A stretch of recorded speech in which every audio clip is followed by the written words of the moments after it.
हम भौतिक सफलता मटीरियल सक्सेस के समय घमंड से कैसे बच सकते हैं और गुरु के प्रति आभारी रह सकते हैं।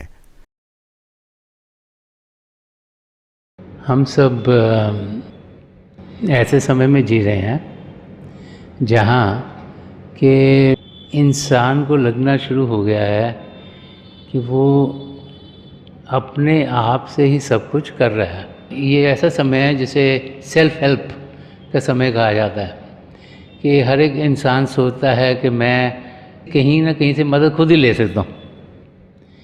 आजकल के समय में अगर आप देखें, अगर घर में सब्जी भी बनानी हो तो बच्चे माँ बाप से नहीं पूछते, यूट्यूब पर जाकर देखते हैं कि कैसे प्याज काटना है, कैसे टमाटर को काटना है, कैसे तड़का लगाना है, और सोचते हैं हमें आ गया सब कुछ और हमने बहुत बढ़िया सब्ज़ी बनाई है। और अगर अपने माता जी को या दादी जी को या नानी जी को पूछेंगे तो पता लगेगा कि स्वादी सब्ज़ी कैसे बनती है। सो हम ऐसी एज में से गुज़र रहे हैं जहाँ हम सोचते हैं कि हम खुद ही खुद सीख जाएंगे सब कुछ। So this is an age of self help. तो जब इंसान उस माहौल में जी रहा, उसको लगता है मुझे सब कुछ आता है, और जब उसकी कुछ तरक्की इस दुनिया में होती है तो वो सोचता है कि ये तरक्की ये मेरे करके हुई है, ये क्योंकि मैंने YouTube पे देखा था ये सब्ज़ी कैसे बननी चाहिए और मेरे को स्वादी लगेगी, मैंने बनाई है। औरों को लगे ना लगे, मुझको तो स्वादी लगेगी ना जिसने बनाई है। तो सोचते हैं हाँ मैंने बड़ा तीर मार दिया। सो उससे इंसान के अंदर घमंड आना शुरू हो जाता है कि ये मेरे करके कुछ हुआ है। और क्योंकि आजकल का इन्वायरमेंट ऐसा है, आजकल की सोसाइटी ऐसी है, तो घमंड आना बहुत आसान है। हमें ये जानना चाहिए कि जो कुछ हमारी ज़िंदगी में हो रहा है, जो सन्मत का रास्ता हमें समझाता है कि 75% तो हमारे पुराने कर्मों के लिहाज से ही हमारी ज़िंदगी में ढलता है। तो मेन पोर्शन 3/4 तो जो भी हो रहा है वो तो हमारे पुराने कर्म कैसे थे। जब जब हम पहले मानव चोले में आए, हमने क्या सोचा, क्या बोला, क्या किया, उसके कारण हमारे कर्म बने, संचित कर्म। उनमें से जो हिस्सा इस ज़िंदगी में गुजारना है, प्रलभ कर्म, वो 75% ज़िंदगी में है। बट प्रभु ने 25% हमें फ्री विल दी है कि हम क्या करना चाहते हैं। प्रभु भी देखना चाहते हैं कि हम किस ओर बढ़ना चाहते हैं। क्या हम में कोई लगन है प्रभु को पाने की, कि हम सिर्फ इस दुनिया की चीज़ों को ही पाने की कोशिश करते हैं। तो जब ध्यान बाहर की दुनिया में होता है तो लगता है कि बाहर की दुनिया में अगर कुछ मिलेगा तो वही सही सफलता है, तो इंसान उस ओर बढ़ता है। और जब बाहर की चीज़ें उसे मिलनी शुरू होती हैं तो इंसान की हमें ईगो बढ़नी शुरू हो जाती है, और जब ईगो बढ़ती है तभी इंसान के अंदर घमंड आना शुरू होता है। तो ये सब कनेक्टेड हैं। जितना ज़्यादा ध्यान बाहर की दुनिया में करेगा और सोचेंगे कि बाहर की चीज़ें हमें चाहिए, और जितनी अगर मिलती जाएंगी हमें, उतना ही हमारा घमंड बढ़ता चल जाएगा, और उतना ही हम देखेंगे कि हम ज़िंदगी ऐसे जी रहे हैं जैसे सब कुछ हमारे करके हो रहा है। जब ध्यान हम असलियत की ओर करते हैं और जब हमें ये समझ में आ जाए कि अगर पत्ता भी हिलता है तो प्रभु की रज़ा में हिलता है, कि सृष्टि में जो कुछ हो रहा है वो प्रभु की रज़ा में हो रहा है। ठीक है, उन्होंने हमें लॉन्ग रोप दे दी है कि 25% हम जो मर्जी करें, लेकिन वो भी उनकी नॉलेज में है। और ये जाने कि उनकी दया करके ही हम कुछ कमा सकते हैं, किसी पद पे पहुंच सकते हैं, कोई मटेरियलिस्टिक गेन कर सकते हैं, तो तब हम देखेंगे कि हमारे अंदर घमंड नहीं होगा, लेकिन हमारे अंदर शुक्राने हैं कि लफ्ज़ निकलने शुरू होंगे। तो इंसान को समझना चाहिए कि ये सृष्टि प्रभु ने रची है। प्रभु हम सब के भीतर, हमसे अलग नहीं, वो चाहते हैं कि हम 84 लाख जियाजों से छुटकारा पाएं। वो चाहते हैं हम प्रभु से प्रेम करें। वो चाहते हैं कि इस मानव चोले में होते हुए, क्योंकि इस चोले में उन्होंने सब पदार्थ दिए हैं जिनके ज़रिए हम प्रभु को जान सकते हैं, उनको पहचान सकते हैं, तो पिता परमेश्वर चाहते हैं कि हम उनसे प्रेम करें, हम प्रेम के ज़रिए अपनी रूह को उड़ान दे पाएँ, अंदर के मंडलों में बढ़ें और इसी ज़िंदगी में अपनी आत्मा का मिलाप परमात्मा से कराएं। तो प्रभु ने इसीलिए 25% फ्री विल दी है कि हम अपना ध्यान बाहर की दुनिया में नहीं, लेकिन अंदर की दुनिया में करें। और जब अंदर की दुनिया में करेंगे तो अंदर की दुनिया तो हार्मनी की दुनिया है, अंदर की दुनिया आनंद की दुनिया है, अंदर की दुनिया खुशियों की दुनिया है, अंदर की दुनिया आत्मा का परमात्मा से मिलाप होने की दुनिया है। और उसका अनुभव होते ही हम देखेंगे कि हमें वो अनुभव होंगे जो हमें ये दर्शा देंगे कि जो कुछ भी यहाँ हो रहा है वो प्रभु की रज़ा से हो रहा है और हर एक चीज़ यहाँ बराबर की है। जब ऐसा अनुभव होता है तो फिर घमंड अपने आप ही ज़िंदगी से निकल जाता है। सो द की इसके भी इंसान अभ्यास करे, मेडिटेट करे, अंदर की दुनिया में बढ़े, प्रभु के जो जाति रूप है उनका अनुभव करे, और वो जो अनुभव है, जो एक्सपीरियंस है, वो ही हमें उस अवस्था में पहुंचाता है जिसमें कि जिस तरीके से प्रभु ने हमें जीने के लिए भेजा है, जो प्रेम का रास्ता है, जो एकता का रास्ता है, उस रास्ते पर हम कदम बढ़ा पाएं।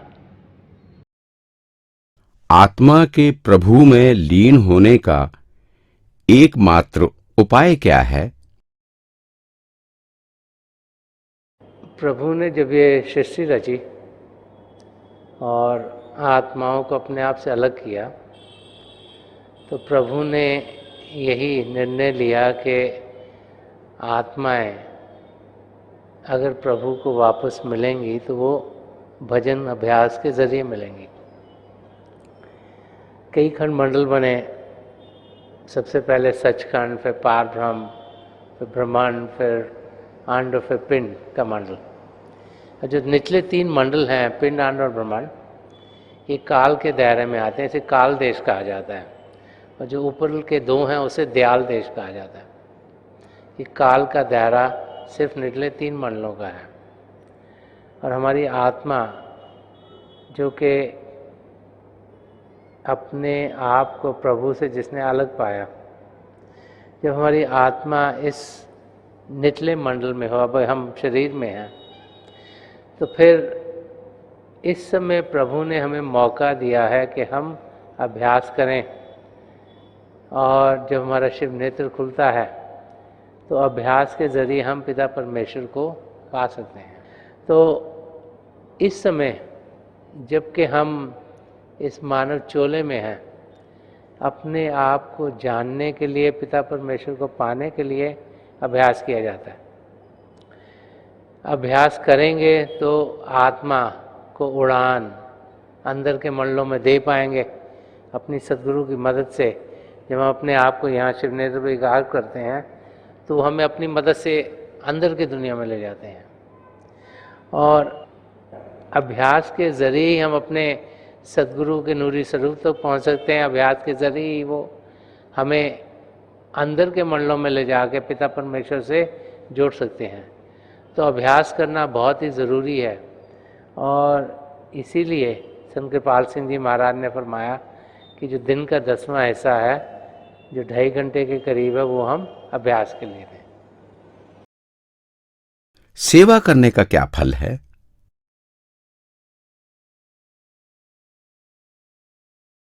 सेवा किसी किस्म की भी हो, शारीरिक हो, मानसिक हो, फाइनेंशियल हो, आध्यात्मिक हो, महापुरुषों ने समझाया कि जब हम सेवा करते हैं तो हमें उतना ही फल मिलता है जितना कि जब हम अभ्यास करते हैं। तो सेवा के ऊपर बहुत जोर महापुरुषों ने दिया है। वो भाई बहन जिन पर प्रभु की देन है कि उनकी फिनेंशियल सिचुएशन अच्छी है, तो जब वो मदद करते हैं किसी और की जिसकी फिनेंशियल सिचुएशन अच्छी ना हो, तो उसका फल उन्हें खुद ब खुद मिलता है। तो जब हम अपने इस्तेमाल के लिए जो कुछ भी कमाते हैं, वो करने के बाद जो हमारे पास बचती हैं चीज़ें, उसका इस्तेमाल औरों की मदद के लिए करते हैं, तो हम देखते हैं कि उसका फल हमें बहुत मीठा मिलता है।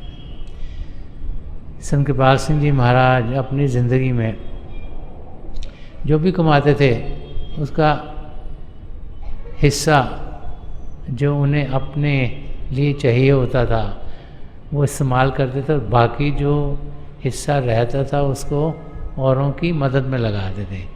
ऐसी ज़िंदगी जीने के लिए ही महापुरुष हमें समझा गए हैं। तो जब हम फाइनेंशियल हेल्प करते हैं, जब फाइनेंशियल सेवा करते हैं, तो उसका फल हमें बहुत ही अच्छा मिलता है, और हम देखेंगे कि हमारा भजन अभ्यास बढ़ेगा, हमारी आध्यात्मिक तरक्की बढ़ेगी, और हम अपनी मंजिल की ओर जल्दी से बढ़ेंगे।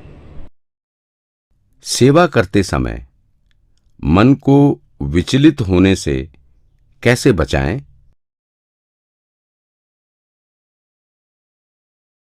जब हम सेवा करते हैं, तो जिस क्षेत्र में भी हम सेवा कर रहे हो, हमारा ध्यान अपने जो भी हम कार्य कर रहे हों उसमें होना चाहिए। और जब हमारा ध्यान पूरे तरीके से उस कार्य में होगा, तो फिर कोई भी चीज़ हमें इधर उधर खींच नहीं सकेगी।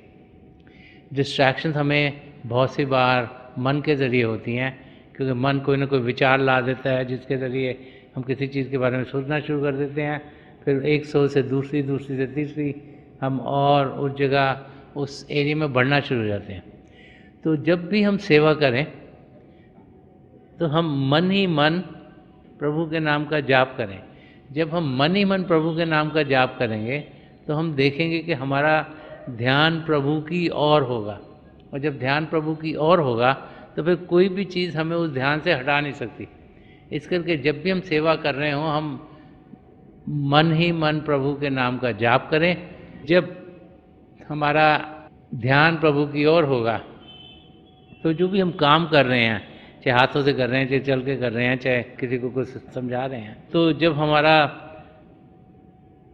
काम फिजिकली, शारीरिक रूप से हो रहा होगा और ध्यान प्रभु की ओर होगा, तो कोई भी चीज़ हमें डिस्ट्रैक्ट नहीं कर पाएगी। इसीलिए हमें बार बार समझाया जाता है कि जब तक हम कोई मानसिक एक्टिविटी ना कर रहे हों, तब तक हम सिमरन करते रहें। और स्पेशली जब हम सेवा करते हैं, तो सिमरन करना बहुत अच्छा है, बहुत ज़रूरी है। और बहुत सी और एक्टिविटीज़ में जब हम मन ही मन प्रभु के नाम का जाप करते हैं, तो फिर हमारे कदम हमारी मंजिल की ओर तेज़ी से बढ़ते हैं, और कोई भी चीज़ हमें अपने गोल पे जाने से अलग नहीं कर सकती।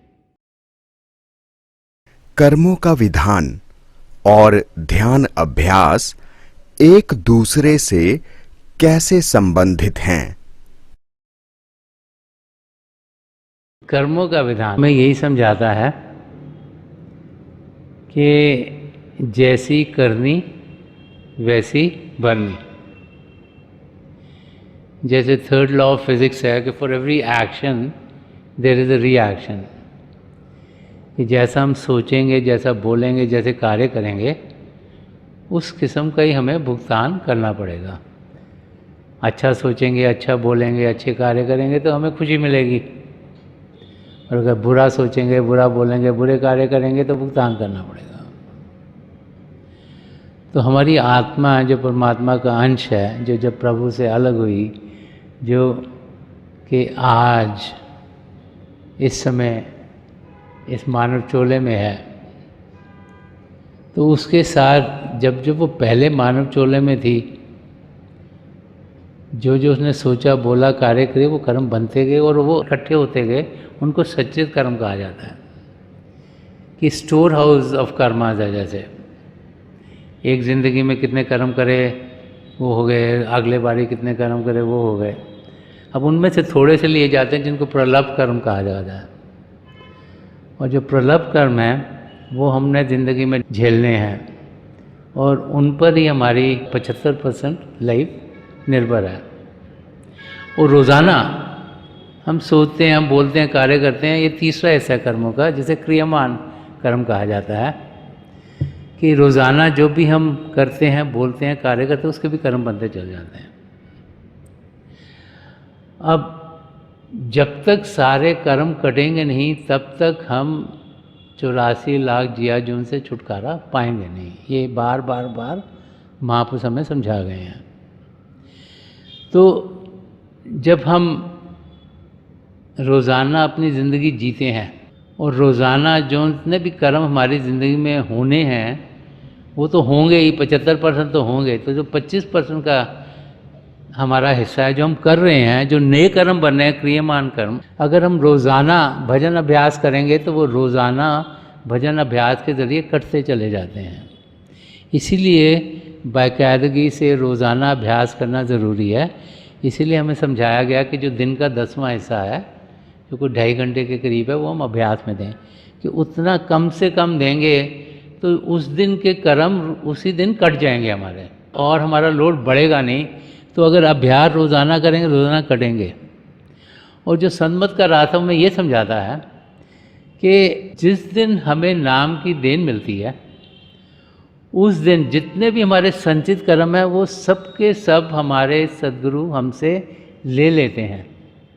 हमारे उसी समय, नामदान के समय पर ही जो जितने भी संचित कर्म हैं वो हमारे सब के सब कट जाते हैं।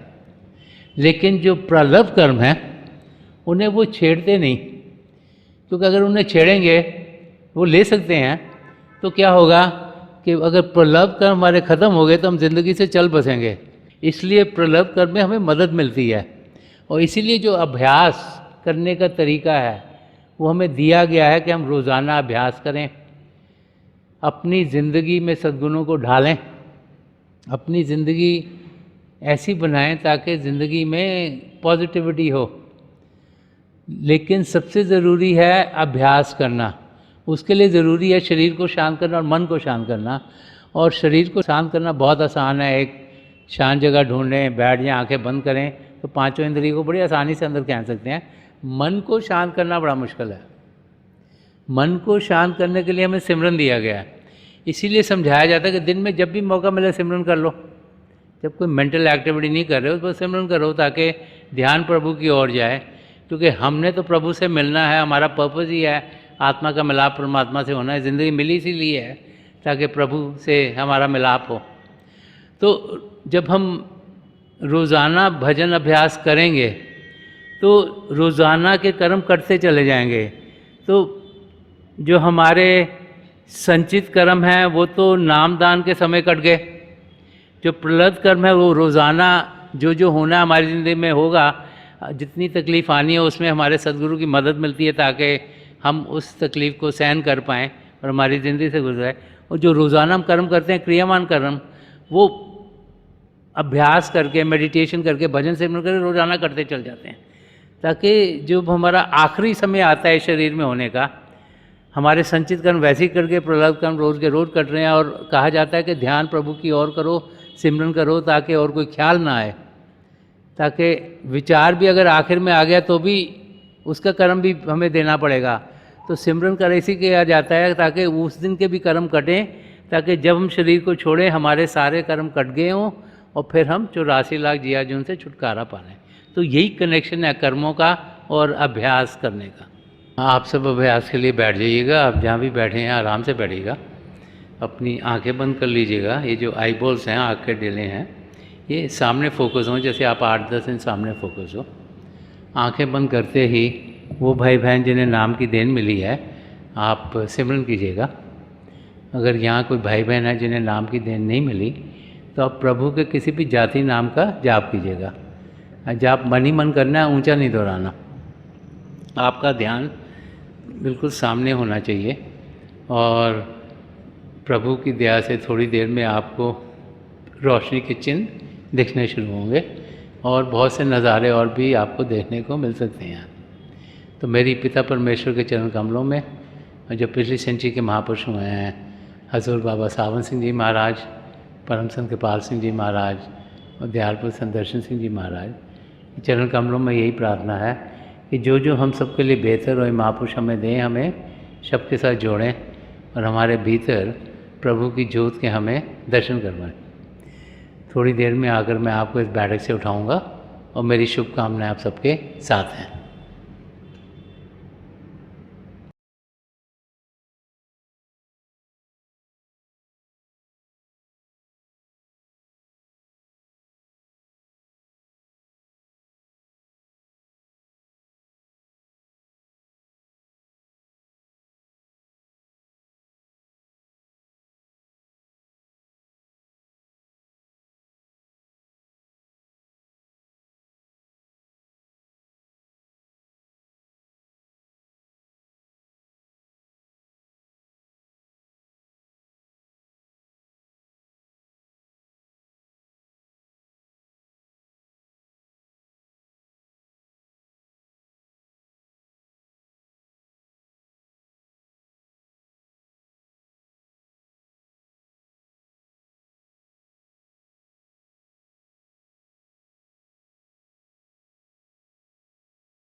छोड़ दीजिए जी, प्लीज़ लीव ऑफ।